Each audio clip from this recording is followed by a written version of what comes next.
एक मुझे दिया हुआ ये 5 वोल्ट का, यहाँ पे एक ओम एक रेसिस्टर है, एक दूसरी बैटरी है, यहाँ पे एक दूसरा रेसिस्टर है, और एक तीसरी कैपेसिटर है, यहाँ पे तीसरा रेसिस्टर है। ठीक है, ये कितना है? 5 वोल्ट है। ये कितना है? 3 वोल्ट है। ये कितना है? 2 माइक्रो फराड, 2 माइक्रो फराड है ना, माइक्रो फराड है, 2 माइक्रो फराड है। ये कितना है ओम्स में? 0.5, 1.5 और 3, 0.5 ओम, 1.5 ओम और 3 ओम। सबसे पहले क्या दिया है कि स्टेडी स्टेट पे इसको सॉल्व करना है। स्टेडी स्टेट, स्टेडी स्टेट पे सॉल्व करना है तो क्या होगा? ओपन सर्किट होगा। एक ट्रिक बता देता हूँ इसके लिए, याद रखिएगा। ISSO, ISO एक इंडियन स्टैंडर्ड ऑर्गेनाइजेशन होता है, तो उसी से बना है ISSO। ISSO का मतलब क्या होता है? इनिशियल स्टेट पे शॉर्ट सर्किट, स्टेडी स्टेट पे ओपन सर्किट। तो ये क्या है? इनिशियल और ये स्टेडी। अगर इनिशियल स्टेट है तो क्या करना है आपको? शॉर्ट सर्किट करना है, शॉर्ट सर्किट। और अगर स्टेडी स्टेट है तो आपको करना है ओपन सर्किट। मेरा कौन सा स्टेट है? Steady state. यहाँ पे क्या करेंगे? Open circuit. ओपन सर्किट का मतलब क्या है कि जो ये कैपेसिटर वाला पार्ट है ना, इसको यहाँ से हम लोग इरेज करेंगे और ऐसा दिखाएंगे कि यहाँ पे सर्किट ओपन हो गया है। सर्किट ओपन हो गया तो मतलब क्या?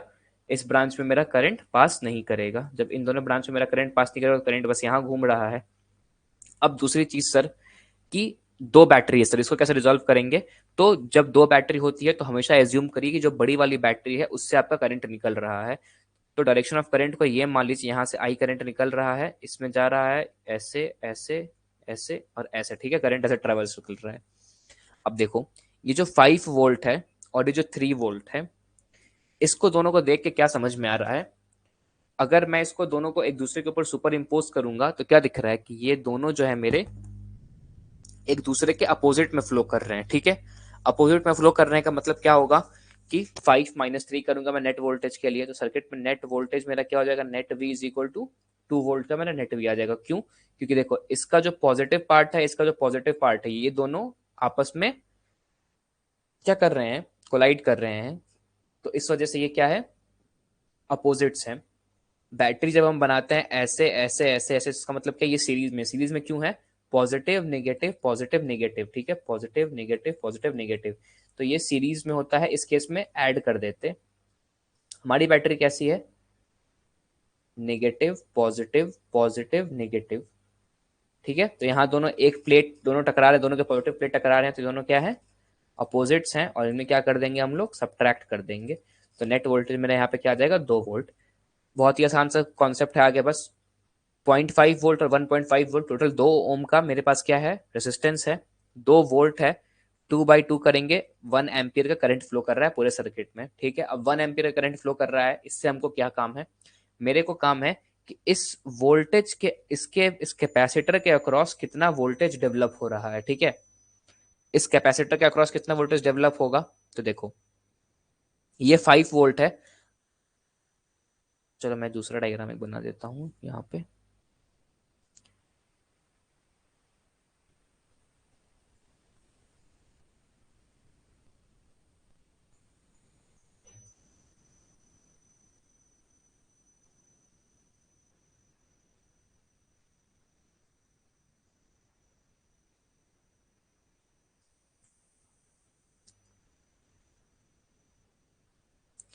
ये 5 वोल्ट है। इसके इस वाले पार्ट को मान लो ये +5 है और ये 0 वोल्ट पे है। ठीक है, ये +5 पे है तो यहाँ पे +5 होगा, यहाँ पे +5 होगा, यहाँ पे भी +5 होगा। अब यहाँ पे कितने का वोल्टेज ड्रॉप आ रहा है? 3 वोल्ट का। तो अगर ये +5 तो ये क्या हो जाएगा? 2 हो जाएगा। ठीक है, ये 0 है। सिमिलरली यहाँ पे मुझे जानना है कि इस पॉइंट पे कितना वोल्टेज ड्रॉप आ रहा होगा। तो देखो, ये 1.5 ओम है और इससे करंट कितना पास कर रहा है? 1 एम्पियर, यानी कि 1.5 इंटू 1, 1.5 वोल्ट का यहाँ पे क्या आ रहा होगा? 1.5 वोल्ट का यहाँ पे वोल्टेज ड्रॉप आ रहा होगा। अगर ये 2 वोल्ट है और यहाँ पे 1.5 वोल्ट का वोल्टेज ड्रॉप लाना है और करंट का डायरेक्शन ऐसे जा रहा है मेरा, यहाँ पे देखो करंट का डायरेक्शन कैसे जा रहा है? ऐसे जा रहा है करंट का डायरेक्शन। तो मतलब ये हाइयर पोटेंशियल पे है और ये लोअर पोटेंशियल पे है। तो 2 से हमको ड्रॉप लेना है 1.5 वोल्ट का, तो यहाँ पे कितना वोल्ट हो जाएगा? 0.5 वोल्ट। अब देखो, यहाँ पे +5 वोल्ट है, यहाँ पे 0.5 वोल्ट है, यहाँ पे +5 वोल्ट, यहाँ पे 0.5 वोल्ट। इस वाले ओम में तो कोई करंट आया ही नहीं है, तो यहाँ पे कितना हो जाएगा? 0.5 वोल्ट। एक पॉइंट पे है 5 वोल्ट, एक पॉइंट पे है 0.5 वोल्ट।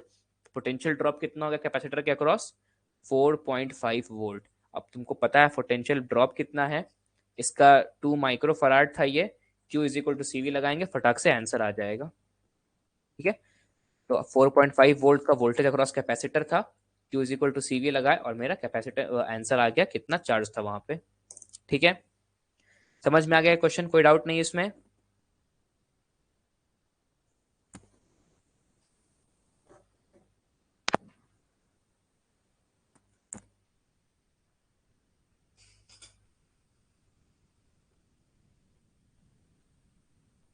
मालिनी, दीपिका, कोई डाउट है बेटा इस क्वेश्चन में?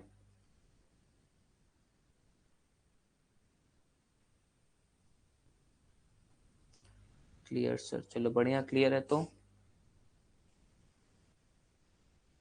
नेक्स्ट क्वेश्चन पे आते हैं। इजी क्वेश्चन था आई गेस, नेक्स्ट क्वेश्चन देख लो। नेक्स्ट क्वेश्चन में क्या करना है?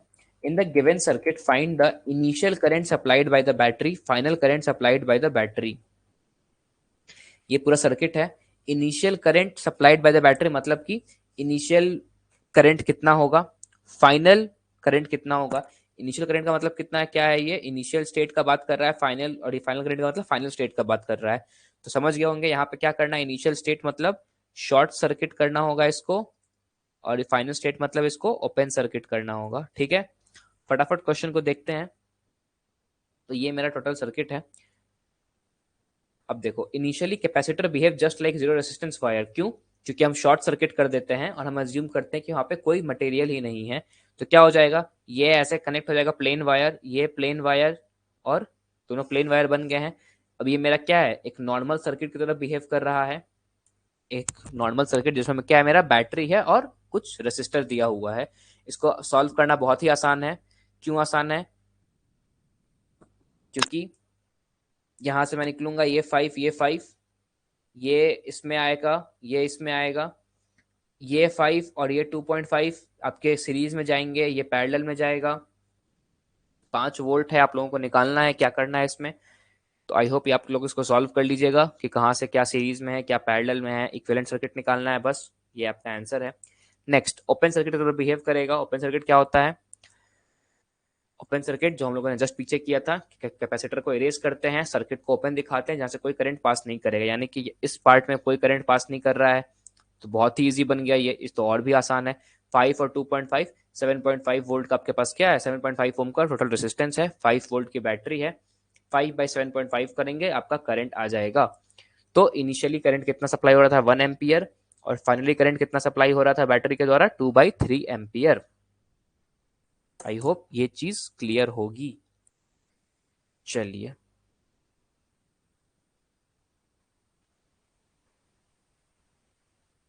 आते हैं नेक्स्ट क्वेश्चन पे। Calculate the charge on each capacitor in the steady state. फिर सेम क्वेश्चन है, ये आप लोगों के लिए होमवर्क में डाल देता हूँ, मैं क्वेश्चन को एक्सप्लेन कर देता हूँ क्या करना है इसमें। स्टेडी स्टेट दिखा हुआ है, स्टेडी स्टेट देखते हैं दिमाग में क्या आना चाहिए सबसे पहले, ओपन सर्किट।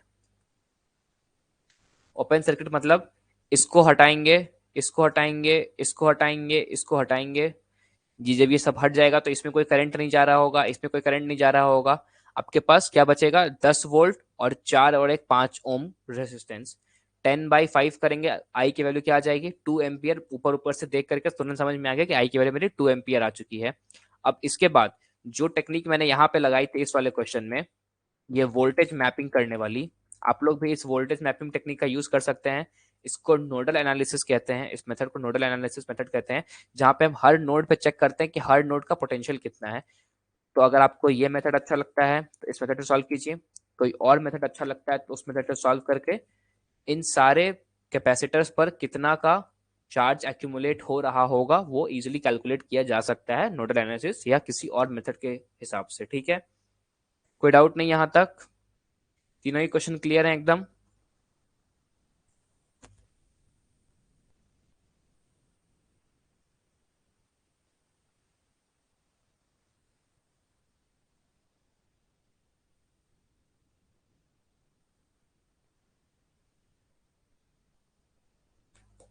चलिए बढ़िया।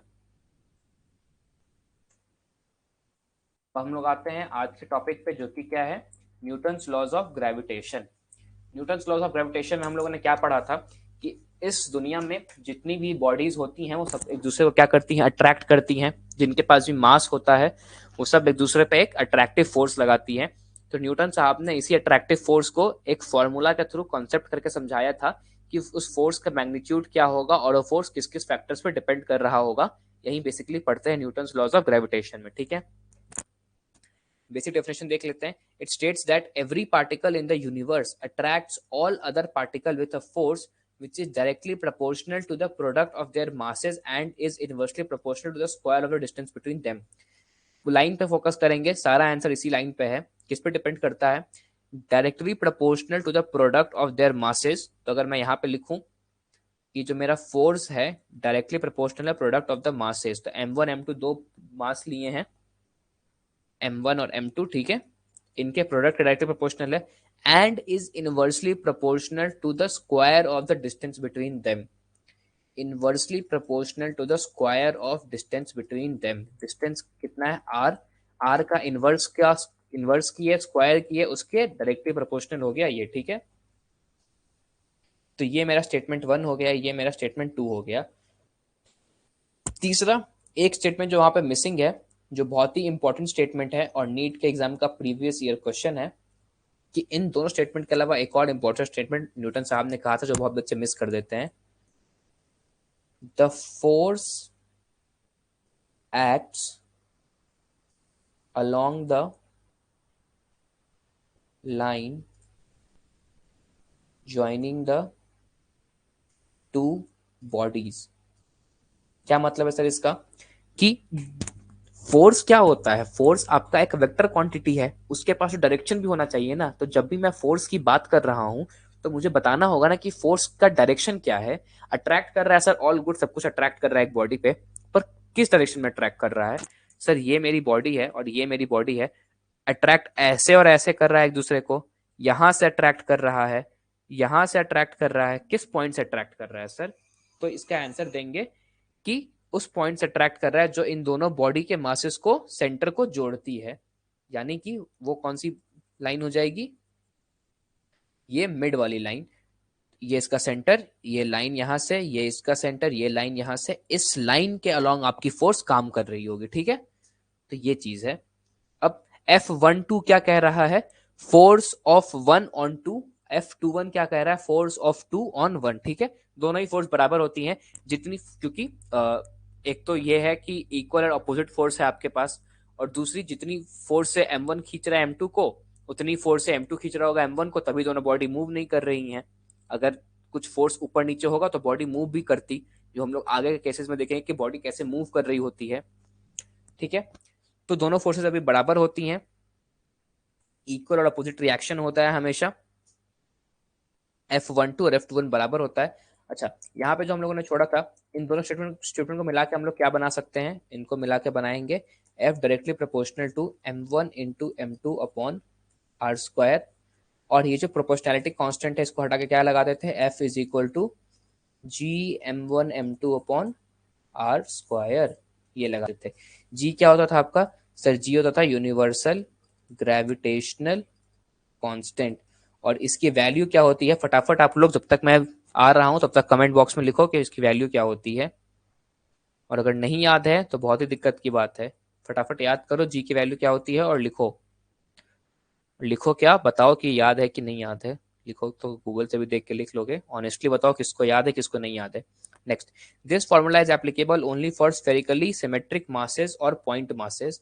ये फॉर्मूला का एक एक्सेप्शन क्या है कि ये जो सिमेट्रिकल मासेस होता है या फिर जो पॉइंट मासेस होता है उनके लिए एप्लीकेबल है। सिमेट्रिकल मासेस मतलब जो हर साइड से सबके शेप साइज सिमेट्रिकली, आप लोग समझ रहे हैं, बीच से काटेंगे तो दो सिमेट्रिकल टुकड़े मिलेंगे, मिरर इमेजेस मिलेंगे। और पॉइंट मासेस क्या है? इतने छोटे मासेस हैं, बहुत छोटे छोटे मासेस होते हैं, उनको पॉइंट मासेस कहते हैं, ठीक है। तो ये सिमेट्रिकल मासेस या फिर पॉइंट मासेस के लिए एप्लीकेबल होता है। चलो, यहाँ तक किसी को कोई डाउट है?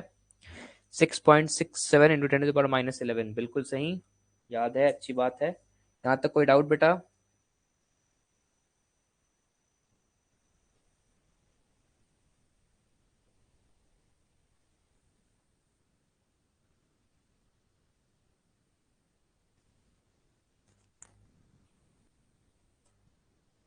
चलो बढ़िया, क्लियर है तो आगे बढ़ते हैं।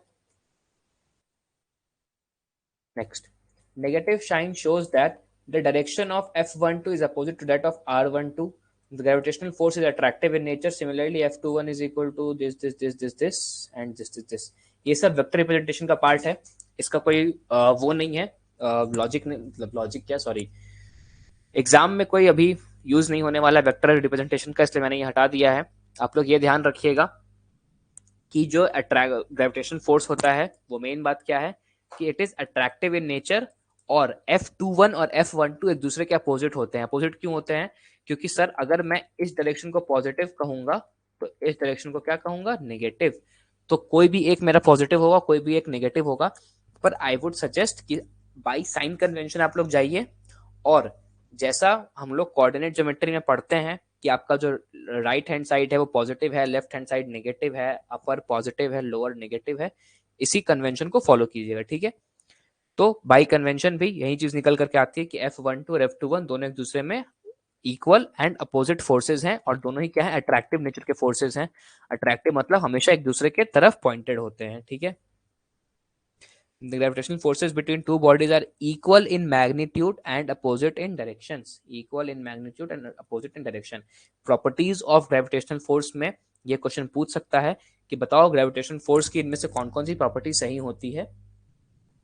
अपोजिट इन नेचर, इक्वल वगैरह वगैरह ऑप्शंस में दिए रहेंगे, तो ध्यान रखिएगा कि बॉडीज इक्वल मैग्नीट्यूड में इक्वल होते हैं उसके फोर्स, और डायरेक्शन में जस्ट अपोजिट होते हैं। नेक्स्ट, यूनिवर्सल ग्रेविटेशनल कांस्टेंट जी। यूनिवर्सल ग्रेविटेशन कांस्टेंट अभी अभी आप लोगों ने बताया मुझे कि सर जी की वैल्यू क्या होती है, 6.67 × 10⁻11 न्यूटन मीटर स्क्वायर पर kg square. Universal gravitational constant is a scalar quantity. ये क्या होती है, एक स्केलर क्वांटिटी होती है।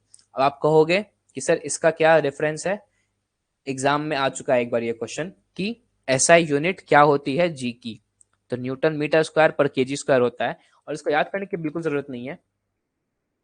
अगर कभी नहीं भी याद आता है, मान लो एग्जाम में क्वेश्चन आ गया, तो फटाक से क्या करना, F is equal to G m1m2/r²। ये फॉर्मूला तो याद रखोगे।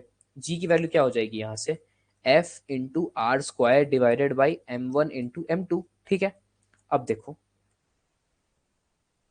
F का क्या होता है, ऐसा unit newton, r square, r आपका डिस्टेंस होता है, डिस्टेंस का क्या होता है मीटर, तो मीटर स्क्वायर हो गया यहाँ से। m1 क्या है, मास, m2 क्या है, मास, इनकी ऐसा यूनिट क्या होती है, केजी, हो गया केजी स्क्वायर, केजी और केजी, केजी स्क्वायर। तो जी की आपकी एसआई यूनिट क्या बन गई यहाँ से sir, newton metre square plus upon kg square पर केजी स्क्वायर, सॉरी, ठीक है। तो उसको याद करने की जरूरत नहीं है, अगर नहीं भी याद है तो डिराइव कर सकते हैं फटाक से एग्जाम में, पर ऐसे याद कर लिए तो well and good. Next, it's value is same through the universe. सबसे इंपॉर्टेंट बात, it's value is same through out the universe. कई बार एग्जाम में दो क्वेश्चन पूछते हैं, जी और कैपिटल जी में क्या अंतर है। जी की वैल्यू अर्थ पर कांस्टेंट है, कांस्टेंट ऑन अर्थ, ये यूनिवर्स में कांस्टेंट है, यूनिवर्सल कांस्टेंट। मतलब कि जो जी की वैल्यू हम लोग लिखते हैं ना 9.8 मीटर पर सेकेंड स्क्वायर, ये सिर्फ अर्थ के लिए होती है। आप लोगों ने फोर्स वाले चैप्टर में पढ़ा होगा कि जब हम लोग मून पे जाते हैं तो ये वैल्यू 1/6 हो जाती है हमारी अर्थ की वैल्यू की। किसी और प्लैनेट पे आएंगे तो अलग हो जाती है, स्पेस में जाते हैं तो 0 हो जाती है। तो ये जो जी है ना, constant acceleration due to gravity, इसका नाम होता है एक्सेलरेशन ड्यू टू ग्रेविटी, याद रखिएगा, एक्सीलरेशन ड्यू टू ग्रेविटी।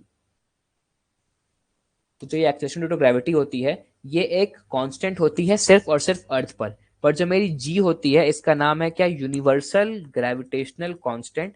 इसकी वैल्यू 6.67 × 10⁻11। ये हमेशा हर जगह किसी भी प्लेनेट पे चले जाइए वैलिड रहेगी, स्पेस पे चले जाइए वैलिड रहेगी, ठीक है। तो ये जी की वैल्यू मेरी कांस्टेंट होती है।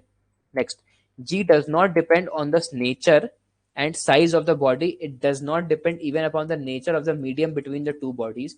तो जी की वैल्यू कांस्टेंट है, इसलिए कहीं भी किसी चीज पे डिपेंड नहीं करती, ना तो नेचर पे, ना साइज पे, ना medium between the two bodies. मतलब कि मैं कैसी बॉडीज ले रहा हूं, कितनी बड़ी बॉडीज ले रहा हूँ और उन बॉडी के बीच का मीडियम क्या है।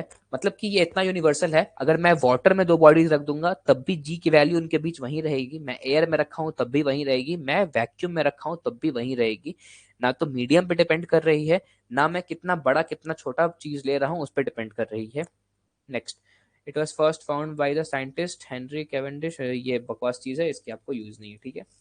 नेक्स्ट, इसकी एक और क्या यूज है आप लोगों को, कई बार एग्जाम में क्वेश्चन पूछता है ना कि अगर जी यूनिवर्सली कांस्टेंट है और हर जगह होती है हर एक छोटी चीज में, तो हम लोग अपने आसपास में क्यों नहीं देखते हैं कि जैसे मैं और मेरा फोन है, मैं भी एक बॉडी हूँ, मेरा फोन भी एक बॉडी है, हम दोनों के पास कुछ मास है, कुछ डिस्टेंस हम लोग रखे हुए हैं, तो ऑफ कोर्स कुछ ना कुछ फोर्स ऑफ अट्रैक्शन लगा रहा होगा फोन मेरे पे और हम फोन पे, तो क्यों नहीं अट्रैक्ट हो रहे हैं हम लोग एक दूसरे की तरफ।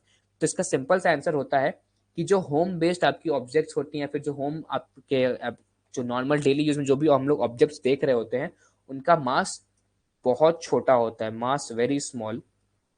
इसका प्रूफ क्या है, अगर प्रूफ आप लोग देखना चाहते हैं तो देखो, एफ का वैल्यू क्या होता है, G m1 m2 upon r square.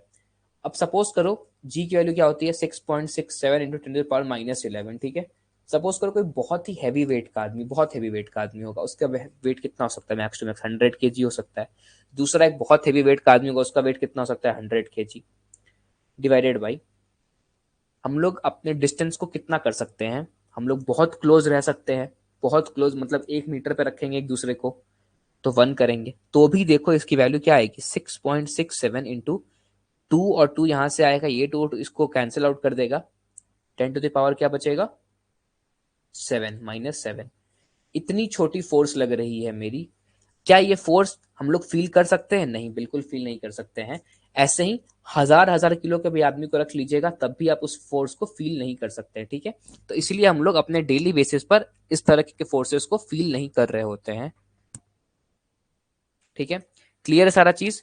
Properties of acceleration due to gravity और प्रॉपर्टीज ऑफ जी, दोनों ही चीजों को याद रखिएगा।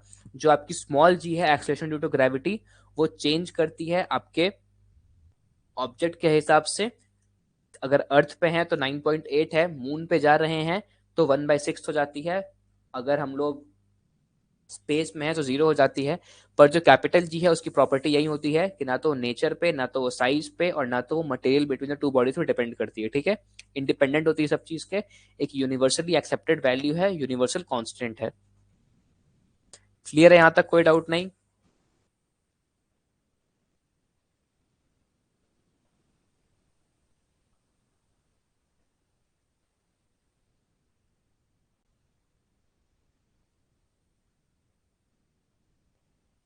चलिए बढ़िया, क्लियर है तो आज की क्लास यहीं पे खत्म करते हैं। मिलेंगे नेक्स्ट क्लास में हम लोग, जहाँ पे जी की कल इलेक्ट्रिक फील्ड वगैरह चेक कर रहे होंगे, इलेक्ट्रिक पोटेंशियल चेक कर रहे होंगे सब कुछ। उसके पहले ये क्वेश्चन जो मैंने आपको बताया है, ये वाला होमवर्क क्वेश्चन, इसको जरूर से सॉल्व कीजिएगा। अच्छा क्वेश्चन है, इजी क्वेश्चन है, नोडल एनालिसिस भी आपका स्ट्रांग हो जाएगा इससे। और ये ISSO वाला फॉर्मूला को याद रखिएगा, ट्रिक को, RC सर्किट में बहुत हेल्पफुल है। अगर इनिशियल स्टेट की बात हो रही है तो शॉर्ट सर्किट कर देंगे, अगर स्टेडी स्टेट की बात हो रही है तो ओपन सर्किट कर देंगे। स्टेडी स्टेट क्या होता है, आपका फाइनल स्टेट होता है। क्यों होता है, क्योंकि एक टाइम के बाद आपका सब कुछ एज इट इज कांस्टेंट हो जाता है, ठीक है, तो इसलिए उसको स्टेडी स्टेट कहते हैं, इन्फिनिटी को स्टेडी स्टेट कह रहे होते हैं, ठीक है। तो ISSO का फॉर्मूला यूज रखिएगा। स्टेडी स्टेट पे ओपन सर्किट कर देते हैं, इनिशियल स्टेट पे शॉर्ट सर्किट कर देते हैं। सर प्लीज आप सारे फॉर्मूला शीट दे दीजिए। मैं प्रिपेयर कर रहा हूँ बेटा एक फॉर्मूला शीट, सारे फॉर्मूला उसमें इंक्लूड करने की कोशिश करूंगा। जल्दी आप लोगों को मैं वो फॉर्मूला शीट प्रोवाइड करा दूंगा, ठीक है। चलिए, कुछ डाउट नहीं, किसी को कोई और डाउट नहीं है।